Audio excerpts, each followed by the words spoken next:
Ya,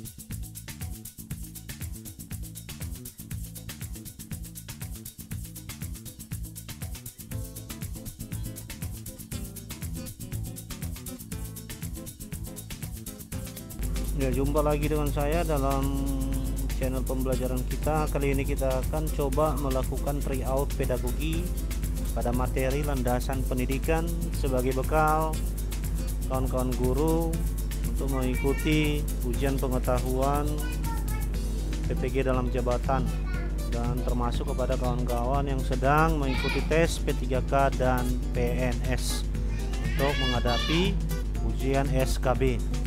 Nah, langsung saja kita mengikuti tryoutnya dengan mengisi identitas kita pribadi. Dan bagi kawan-kawan yang mau mengikuti tes ini, nanti ada di deskripsi halaman untuk mengikuti tryout ini.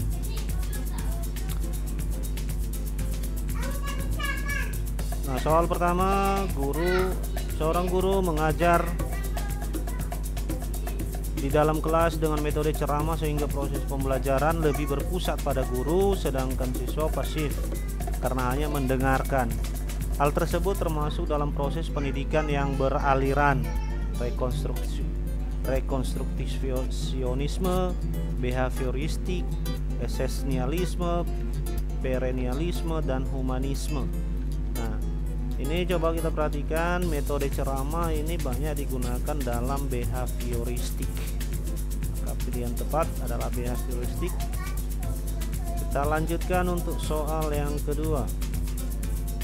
Tujuan pendidikan bangsa Indonesia yaitu pembentukan manusia yang ideal. Berikut ini implementasi sila kelima dalam pendidikan sebagai upaya pencapaian tujuan tersebut. Nah, kata kunci di sini adalah sila kelima, keadilan sosial bagi seluruh rakyat Indonesia.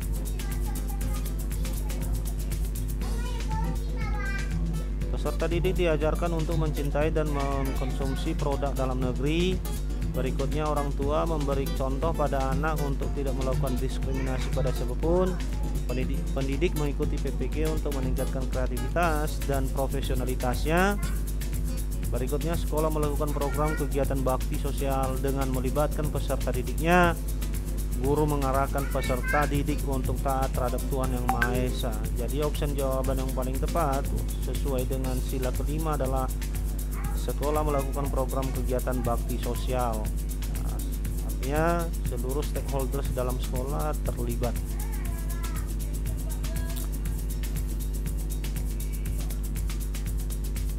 Soal ketiga, berikut ini contoh kegiatan yang tergolong ke dalam praktik pendidikan adalah, ya, kata kunci di sini adalah praktik pendidikan itu. Pertama, Ibu Eni dan Pak Didi sedang berdiskusi tentang pengertian pendidikan. Pak Budi sedang mencari ide untuk memotivasi peserta didiknya agar giat belajar. Pak Andi sedang mengajarkan konsep bangun ruang kepada peserta didiknya. Pak Hajar sedang mendownload file materi pendidikan Pancasila. Ibu Ani sedang membaca buku psikologi pendidikan.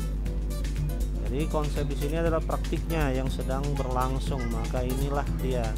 Pak Andi sedang mengajarkan konsep bangun ruang. Kita lanjut untuk soal yang keempat. Sebagai humanisasi pendidikan bukan berarti pembentukan manusia peserta didik oleh manusia lainnya atau pendidik. Sebab asumsinya bahwa manusia atau peserta didik adalah, ya, pertama, makhluk yang memiliki moral sehingga dapat membedakan baik dan buruk, pribadi yang berkembang dan berakal, makhluk religius yang diciptakan oleh Tuhan. Manusia merupakan makhluk otonom, makhluk sosial yang dapat mempengaruhi satu sama lain. Nah, di sini yang jadi kata kuncinya adalah humanisasi pendidikan. Dalam humanisasi pendidikan itu dikatakan bahwa manusia itu merupakan makhluk otonom. Kita lanjutkan soal berikutnya.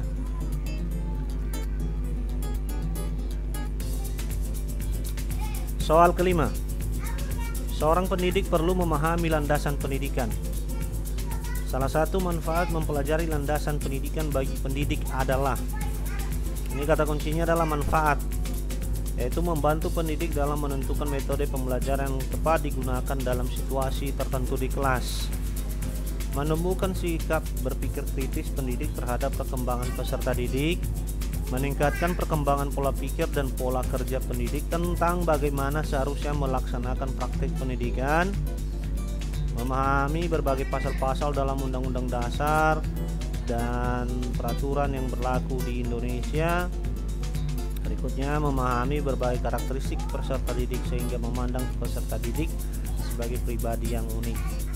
Nah, yang paling tepat pilihan di sini adalah membantu meningkatkan, ya, ini dia, meningkatkan perkembangan pola pikir dan pola kerja pendidik tentang bagaimana seharusnya melaksanakan praktik pendidikan.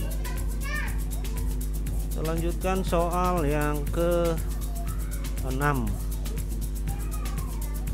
Soal ke-6, berikut ini implikasi landasan historis dalam proses pendidikan di Indonesia adalah: A. Guru melaksanakan perannya sesuai dengan semboyan Tutwuri Handayani, pembentukan komite sekolah sebagai bentuk kerjasama antara sekolah dengan masyarakat.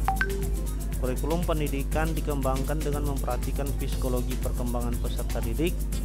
Terdapat program bantuan operasional sekolah untuk sekolah-sekolah negeri. Guru mengajarkan mata pelajaran bermuatan lokal sesuai dengan daerah tempat mengajarnya. Nah, kata kunci di sini adalah landasan historisnya. Maka landasan historis yang ada di dalam yang jawaban adalah Tutwuri Handayaninya.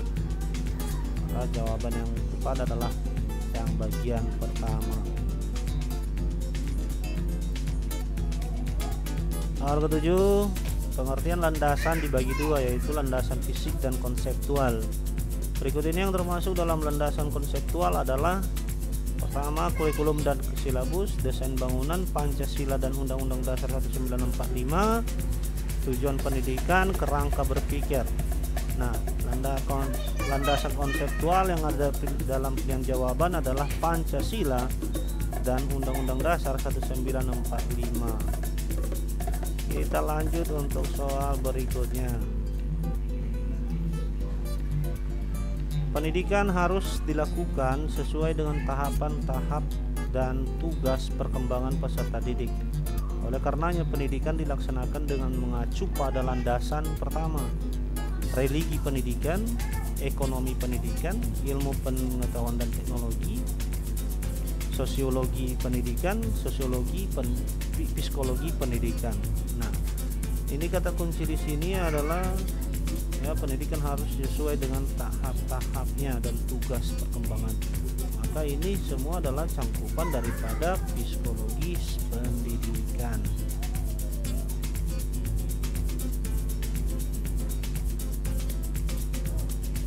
Soal nomor 9. Sila pertama Pancasila adalah ketuhanan yang Maha Esa. Oleh sebab itu, pendidikan hendaknya bertujuan agar peserta didik beriman dan bertakwa kepada Tuhan yang Maha Esa.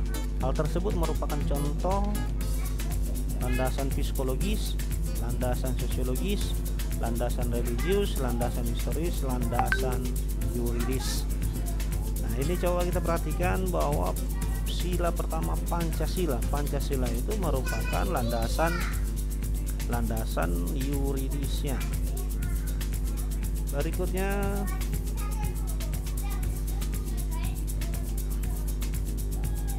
soal ke-10. Salah satu tripusat pendidikan bagi anak adalah keluarga. Orang tua yang dalam kesehariannya rajin melaksanakan ibadah sesuai dengan waktu yang ditentukan, pada hakikatnya menanamkan pada anak nilai titik-titik. Nah, gotong royong dan tanggung jawab, kedisiplinan dan tanggung jawab, hak dan kewajiban, kejujuran dan toleransi, kejujuran dan tenggang rasa. Nah, kita identifikasi kata kuncinya. Kata kunci soal ada di sini: rajin melaksanakan ibadah sesuai dengan waktu. Maka ini sudah berbicara kedisiplinan dan tanggung jawab. Pilihan yang paling tepat adalah kedisiplinan dan tanggung jawab. Kita lanjut soal ke-11. Untuk soal 11, perkembangan kognitif peserta didik sekolah dasar berada pada taraf operasional konkret, sehingga mereka merasa kurang memahami materi pelajaran yang disampaikan gurunya secara verbal saja.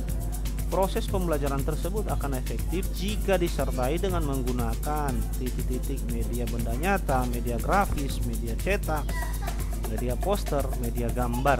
Nah, kata kunci di sini adalah operasional konkretnya. Maka konkret itu adalah nyata. Ya, maka media yang paling tepat digunakan adalah media benda nyata. Kita lanjut untuk soal berikutnya. Untuk soal 12. Pada suatu proses pembelajaran yang kebetulan hari itu bertepatan dengan peringatan Hari Sumpah Pemuda, guru sebelumnya telah menghimbau kepada peserta didik untuk mengenakan busana daerah masing-masing. Tindakan guru tersebut memperhatikan karakteristik peserta didik, terutama pada aspek motivasi moral, status sosial, minat, etnik. Nah, coba kita perhatikan kata kuncinya itu untuk mengenakan busana daerah masing-masing. Ini sudah berbicara tentang etniknya. Berikutnya,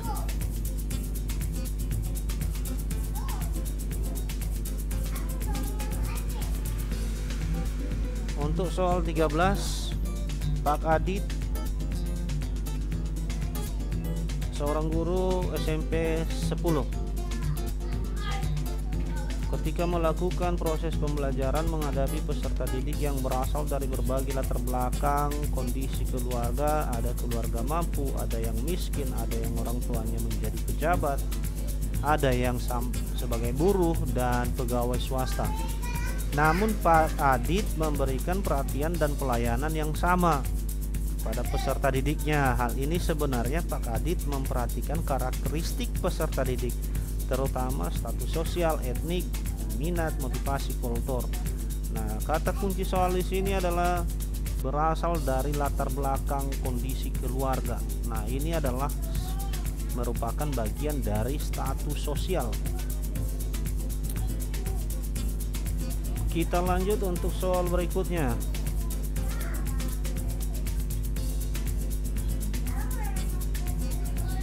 Soal berikutnya, Pak Anton ketika akan melakukan kegiatan pembelajaran dengan topik tata surya melakukan pretest terlebih dahulu dengan maksud ingin mengetahui pengetahuan dan keterampilan yang telah dimiliki peserta didiknya sebagai patokan untuk memulai pembahasan topik tersebut. Hal ini berarti Pak Anton memperhatikan karakteristik peserta didik dalam hal motivasi belajarnya, perkembangan motoriknya, perkembangan sosialnya, kemampuan awalnya, perkembangan emosinya. Nah, ini coba kita perhatikan ya, pretest itu bertujuan untuk mengetahui kemampuan awal daripada peserta didik. Kita lanjut untuk soal berikutnya, soal nomor 15. Guru A ketika melakukan proses pembelajaran selalu menggunakan media, kadang memutar video pembelajaran, kadang memutar CD audio, kadang menggunakan poster berwarna agar peserta didiknya memperhatikan dan tertarik terhadap apa yang dibahasnya serta senang mengikuti pelajarannya sehingga hasilnya sangat baik. Pembelajaran dilakukan demikian karena pertimbangan pertama, kultur peserta didik, gender peserta didik, gaya belajar peserta didik, etnik peserta didik, minat peserta didik.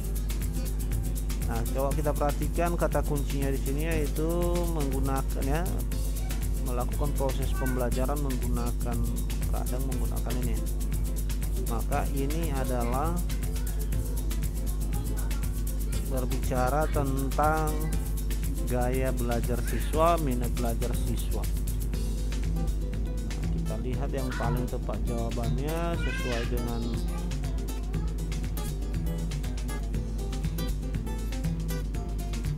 minat peserta didik. Nah, jawaban yang paling tepat adalah minat peserta didik. Nah, makanya perlu kita buka modul. Nah, berikutnya kita lanjutkan soal nomor 16. Pak Aris merupakan guru kelas 5 SD ketika memberikan pembelajaran menyanyi atau musik, memilih lagu-lagu dari daerah asal daerah peserta didiknya. Tindakan guru tersebut karena memperhatikan karakteristik peserta didik terutama gender, minat, kultural, etnik, dan status sosial. Nah, coba kita perhatikan ini ya, memilih lagu-lagu asal daerah peserta didiknya. Ini sudah berbicara kultural. Pada saat pembelajaran berlangsung, guru mengingatkan peserta didik yang kurang semangat dan kurang aktif dalam belajar. Tindakan guru tersebut berarti memperhatikan aspek ya, semangat dan kurang aktif belajar. Maka ini sudah berbicara tentang motivasi. Yang dilakukan Bapak ini adalah motivasi.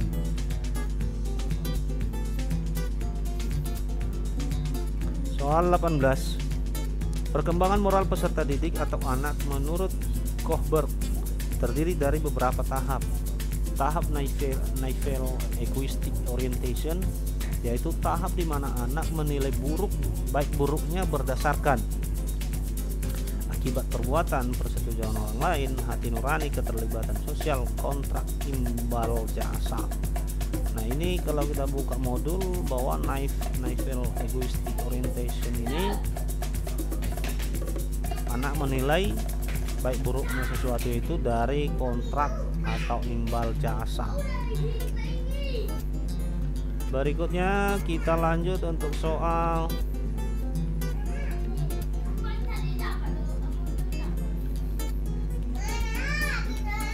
peserta didik dalam suatu kelas. Gaya belajarnya beragam, ada yang visual, auditori, dan kinestetik. Namun kegiatan pembelajaran selama ini masih banyak yang konvensional klasikal. Agar dapat memenuhi ketiga gaya belajar tersebut, guru perlu pertama menggunakan media komik, pembelajaran dan buku paket, menggunakan modul PowerPoint, menggunakan media audio, visual, video dan percobaan, menggunakan program audio dan modul, menggunakan metode ceramah, diskusi dan tanya jawab. Nah, ini kinestetik ya, memadukan visual, auditori, dan kinestetik. Maka yang paling tepat adalah menggunakan media audio, video, dan percobaan. Kita lanjut untuk soal berikutnya. Soal 20. Pada suatu proses pembelajaran di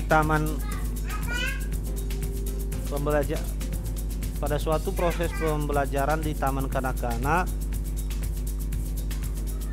peserta didik akan dikembangkan aspek motorik kasarnya. Maka pendidik dapat menugaskan peserta didiknya untuk melakukan kegiatan. Pertama, menciblak huruf, memasang puzzle, menendang bola, mewarnai pola, mencoret, membuat kalung, meronce, membuat kalung.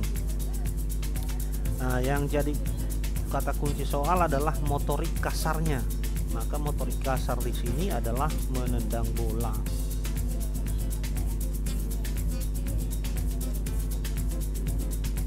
Kita lanjutkan soal nomor 21. Teori belajar yang mengutamakan perubahan tingkah laku pada individu yang belajar dengan mengutamakan hubungan stimulus dan respon merupakan teori belajar yang mengutamakan perubahan tingkah laku pada individu yang belajar dengan mengutamakan hubungan stimulus dan respon merupakan teori belajar kognitivistik, humanistik, rekonstruktivistik, behavioristik, konstruktivistik.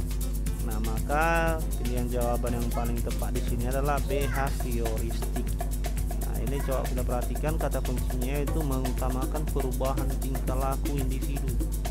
Maka ini sudah berbicara teorinya behavioristik.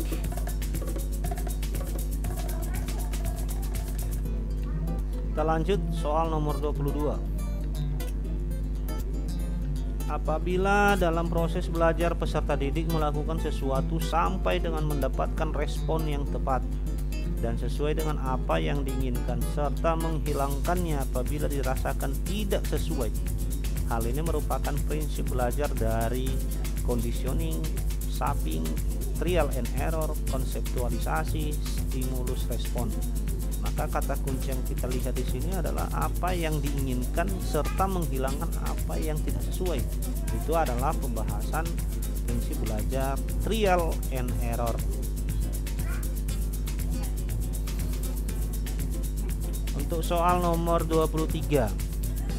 Contoh penerapan teori behavioristik yang dapat dilakukan oleh guru dalam praktik pembelajaran adalah memberikan stimulus kepada peserta didik berupa penataan lingkungan belajar, menyediakan atau memberikan kegiatan-kegiatan yang merangsang keingintahuan siswa dan membantu mereka mengekspresikan gagasannya, membimbing siswa dalam memperoleh pengetahuan baru, memahami tahap-tahap perkembangan peserta didik dan menggunakan metode pembelajaran sesuai dengan tahap tersebut, memberikan penjelasan pengetahuan baru. Nah, maka kalau kita perhatikan yaitu kata kuncinya yaitu penerapan teori behavioristik. Nah, di dalam behavioristik sangat diutamakan yang namanya pemberian stimulus. Maka yang benar adalah memberikan stimulus kepada peserta didik berupa penataan lingkungan belajarnya.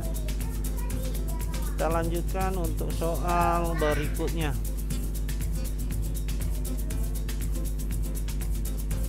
Untuk soal 24, seluruh komponen pendidikan memiliki tujuan yang sama, yaitu terbentuknya manusia yang ideal, manusia yang dicita-citakan, yaitu manusia yang mampu mencapai aktualisasi diri. Pernyataan tersebut merupakan bagian dari teori A. Behavioristik, B. Kognitivistik, konstruktivistik, sibernetik, humanistik. Nah, maka kata kunci di sini adalah memiliki tujuan yaitu terbentuknya manusia ideal, manusia yang dicita-citakan ya. Nah, ini adalah teori belajar tentang humanistik. Kita lanjutkan untuk soal 25. Aliran ini lebih menekankan pada keaktifan siswa selama kegiatan belajar, aktif berpikir, menyusun konsep-konsep, serta memberi makna tentang hal-hal yang dipelajari. Dan yang paling penting, terwujudnya belajar adalah niat peserta didik itu sendiri. Pernyataan tersebut merupakan aliran teori sibernetik, konstruktivistik, humanistik, kognitivistik, behavioristik. Nah, maka kalau kita perhatikan kata kuncinya adalah kegiatan belajar aktif berpikir, menyusun konsep. Nah, maka ini adalah pembahasan dalam aliran teori konstruktivistik. 26. Menurut Brunner, apabila seseorang memahami objek-objek atau dunianya melalui gambar-gambar dan visualisasi verbal, dengan kata lain, peserta didik belajar melalui bentuk perumpamaan atau perbandingan. Hal ini merupakan tahapan dari simbolik, ikonik, enaktif, intuitif, konflik. Nah, kita lihat menurut Brunner ya, ini memahami ketika seseorang memahami objek-objek atau nyatanya melalui gambar dan visualisasi. Maka ini adalah ikonik. Berikutnya kita lanjut untuk soal 27.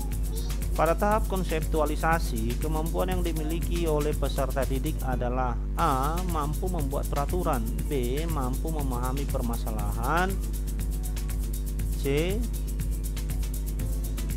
Mampu memecahkan masalah, D. Mampu mengalami sebuah kejadian, E. Mampu memahami sebuah kejadian.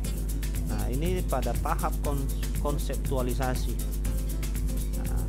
Ini kata kuncinya adalah tahap konseptualisasi. Maka jawaban yang paling tepat adalah mampu memecahkan masalah. Berikutnya soal 28. Pernyataan berikut yang menjelaskan makna istilah kognitif adalah kemampuan untuk mengintegrasikan diri, kemampuan mengemukakan pendapat, kemampuan untuk memecahkan masalah, kemampuan berinteraksi, kemampuan komunikasi.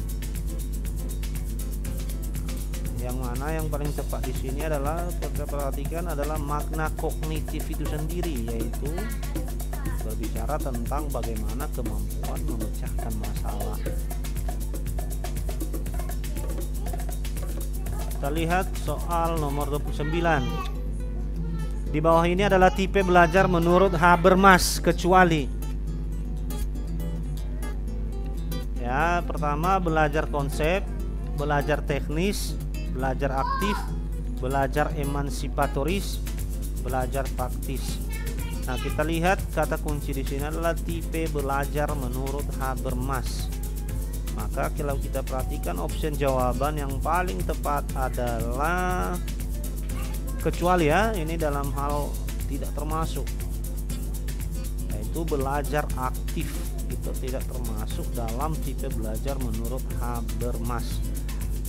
Berikutnya kita lanjutkan.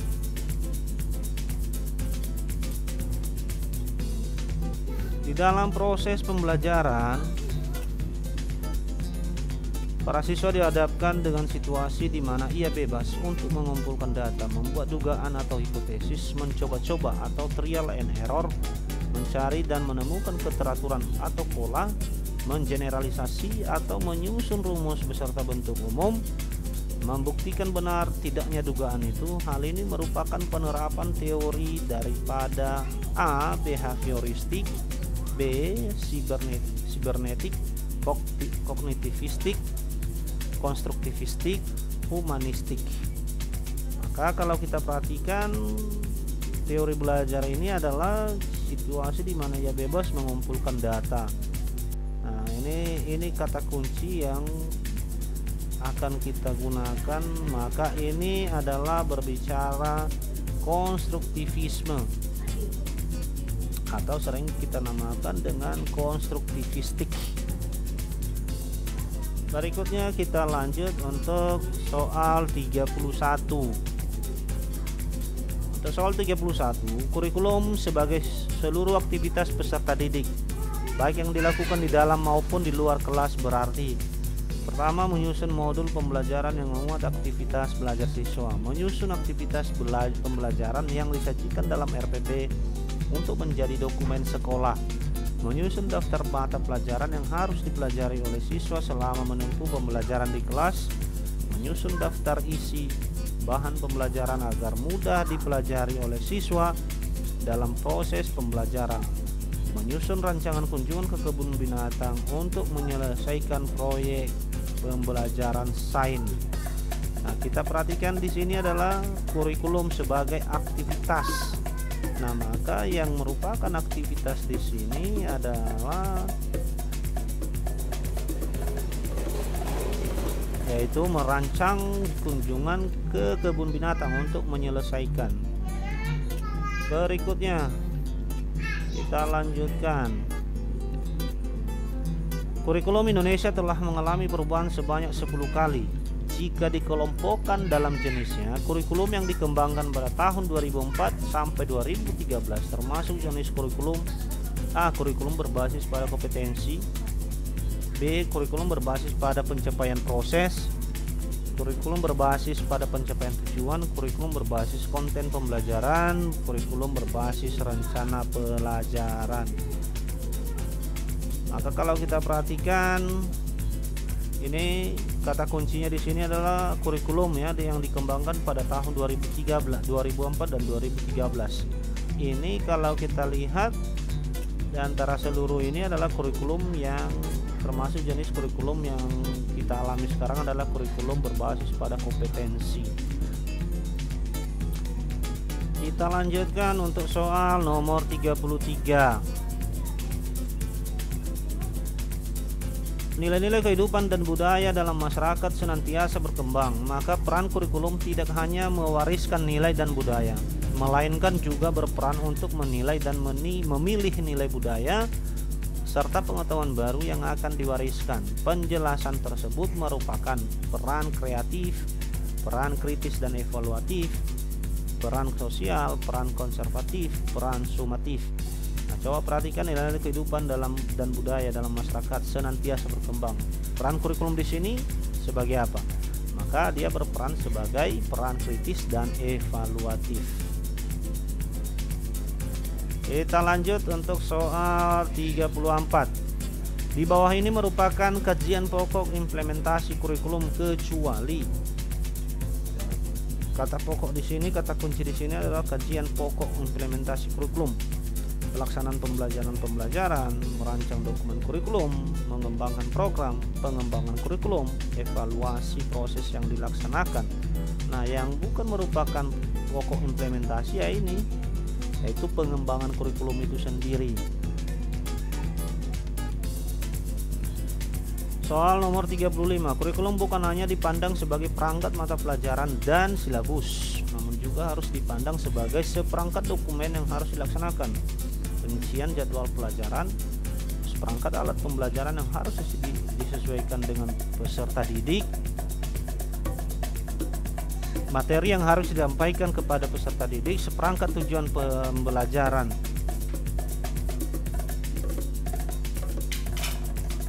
Nah, maka kurikulum itu bisa kita pandang sebagai seperangkat alat pembelajaran yang harus disesuaikan dengan peserta didik.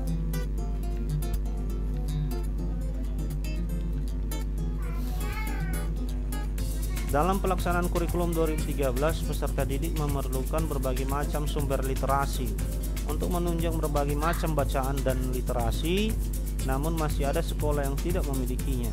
Hal tersebut merupakan hambatan dari salah satu faktor. Nah, coba kita perhatikan faktor administrasi, faktor sarana dan fasilitas, faktor lingkungan sekolah, faktor budaya dan ideologi.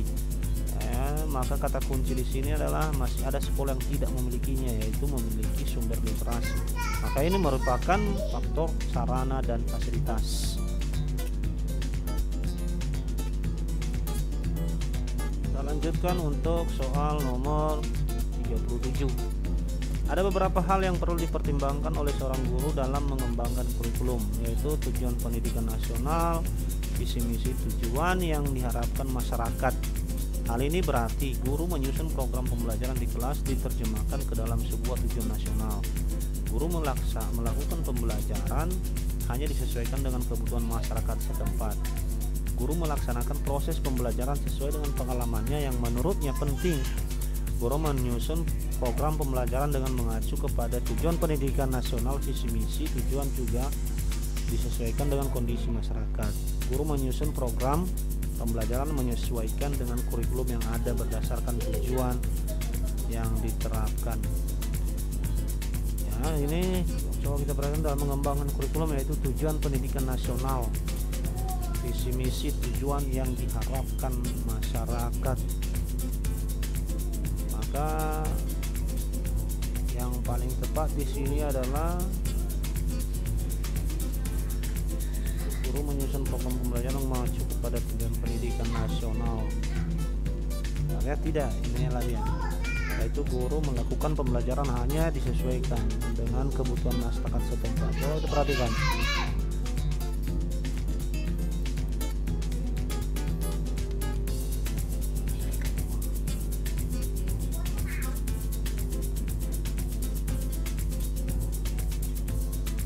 Menurut Friedman, perkembangan teknologi begitu cepat, namun manusia belum bisa mengimbangi percepatan perkembangan teknologi. Dalam mengembangkan sebuah kurikulum, fenomena tersebut bisa diartikan dan digunakan untuk: pertama, guru tidak melarang, membatasi maupun memberikan edukasi, mengintegrasikan teknologi ke ruang kelas dan memberikan penjelasan cara penggunaannya, mengidentifikasi perkembangan teknologi, menyiapkan strategi antisipasi untuk mengejar ketertinggalan dalam beradaptasi dengan teknologi, identifikasi perkembangan zaman sehingga pembelajaran harus mengikuti perkembangan teknologi, memberi kebebasan belajar dengan HP. Maka jawaban yang paling tepat adalah yaitu ini, mengidentifikasi perkembangan teknologi, menyiapkan strategi antisipasi.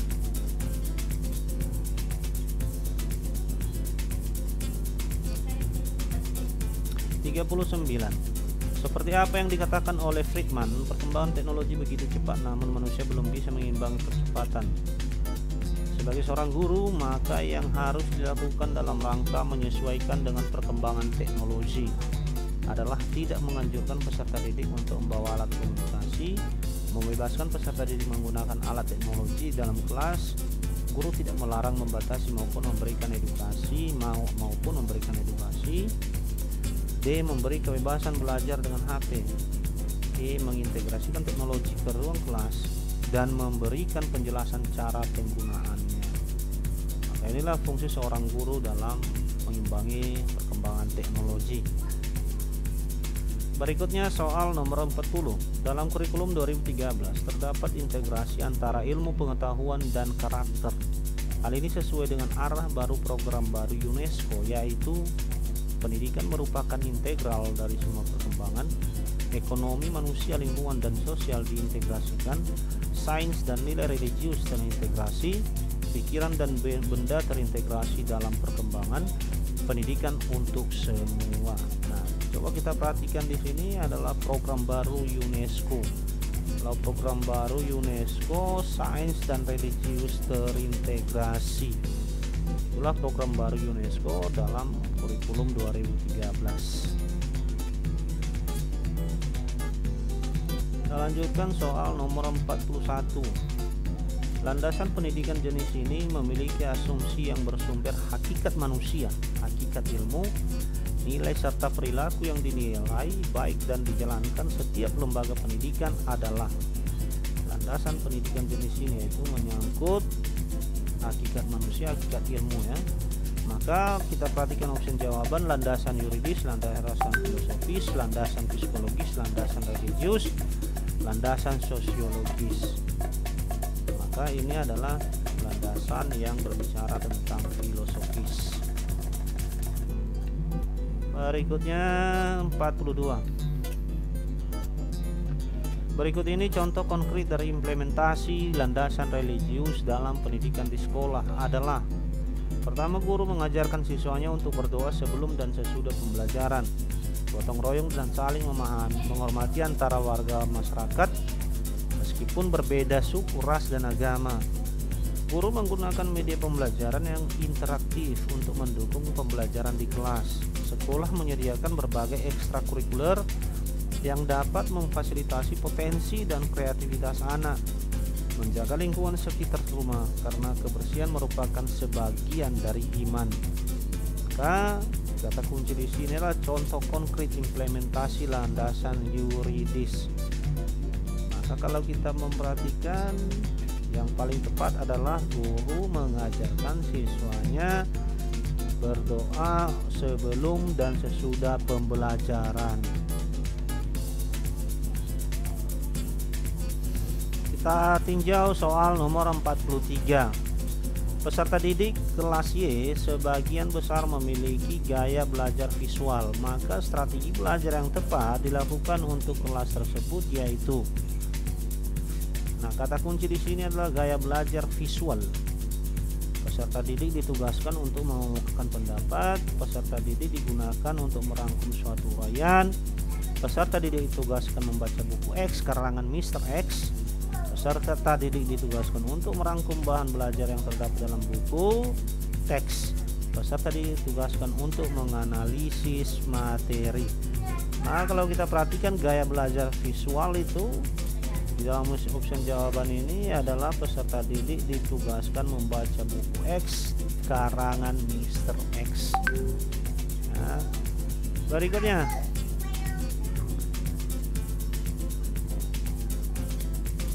kita lanjutkan soal nomor 44. Pak Ferdi ketika akan melakukan kegiatan pembelajaran dengan topik penyakit menular melakukan pretest terlebih dahulu. Hal ini artinya guru memperhatikan karakteristik peserta didik dalam hal apa? Nah, coba kita perhatikan kata kunci di sini adalah pretest terlebih dahulu. Nah, tujuan pretest itu apa? Yaitu mengetahui kemampuan awalnya, perkembangan motoriknya, motivasi belajarnya, perkembangan sosialnya, perkembangan emosinya. Nah, jelas pretest itu bertujuan untuk mengetahui kemampuan awal peserta didik. Kita lanjutkan untuk soal berikutnya. Soal nomor 45.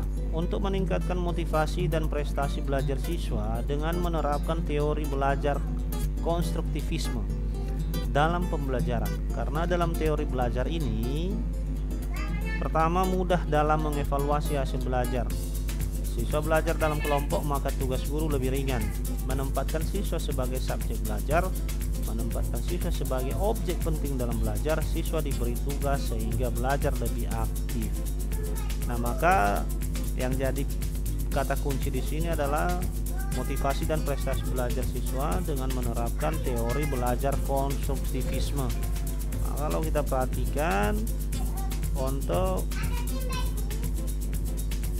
konstruktivisme, yaitu menempatkan siswa sebagai objek penting dalam belajar. Menempatkan siswa sebagai subjek, bukan objek ya. Sebagai subjek, bukan objek. Kita lanjutkan lagi untuk 46. Salah satu perkembangan teknologi dalam praktik pembelajaran adalah dengan mengintegrasikan teknologi. Salah satunya adalah pembelajaran yang memanfaatkan sosial media. Dalam pembelajaran tersebut, memberikan kesempatan peserta didik untuk Pertama, berbagi informasi, berkolaborasi, mengembangkan kemampuan individu. Berkolaborasi, mengembangkan kemampuan individu, berinteraksi. Berinteraksi, berbagi informasi, memperbaiki kesalahannya. Berkorespondensi terkait proses pembelajaran yang berlangsung di kelas, berkolaborasi, berbagi informasi, dan berinteraksi. Nah, kata kunci di sini adalah penggunaan teknologi, yaitu media sosial dalam pembelajaran. Maka pembelajaran tersebut memberikan kesempatan kepada peserta untuk apa? Yaitu untuk berkolaborasi, berbagi informasi, dan berinteraksi. Oke, kita lanjutkan untuk soal 47. Menurut teori konstruktivistik, anak akan merasakan bahwa proses belajar itu adalah suatu proses yang menyenangkan jika. Nah, ini kata kuncinya adalah teori konstruktivisme ya, yaitu bagaimana si anak mampu mengalami pembelajaran itu dengan menyenangkan. Ada keterlibatan intelektual dan emosional anak. Belajar dipraktekkan sesuai dengan taraf berpikir anak. Terdapat stimulus dan respon yang sesuai. Adanya kompetensi belajar. Maka teori belajar konstruktivisme itu menekankan pada adanya keterlibatan intelektual. Adanya keterlibatan intelektual dan emosional anak. Oke, kita lanjutkan. Kurikulum sebagai pedoman dalam melakukan pengawasan terhadap pelaksanaan pembelajaran di sekolah merupakan fungsi kurikulum bagi siapa? Apakah ini bagi siswa, bagi pengawas sekolah, bagi guru, bagi kepala sekolah, dan orang tua? Nah, di sini adalah pengawasan terhadap pelaksanaan pembelajaran di sekolah. Maka ini adalah fungsinya seorang kepala sekolah.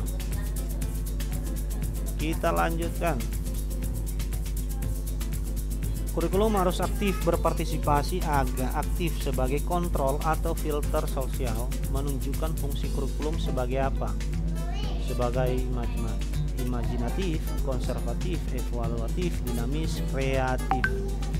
Maka kata kunci di sini adalah kurikulum harus aktif berpartisipasi ya. Sebagai filter, maka karena filter dia adalah evaluatif. Berikutnya soal nomor 50. Kualifikasi yang diharapkan dicapai oleh siswa setelah menyelesaikan pendidikan di SMA merupakan tujuan pembelajaran khusus, mata pelajaran, pendidikan nasional, pembelajaran umum, institusional. Maka kata kunci di sinilah yaitu tujuan daripada pendidikan SMA itu sendiri, maka itu adalah institusional. Jadi kita akhiri periode kita hari ini sebanyak 50 soal. Kita cek option jawaban kita berapa, kita lihat skor perolehan kita.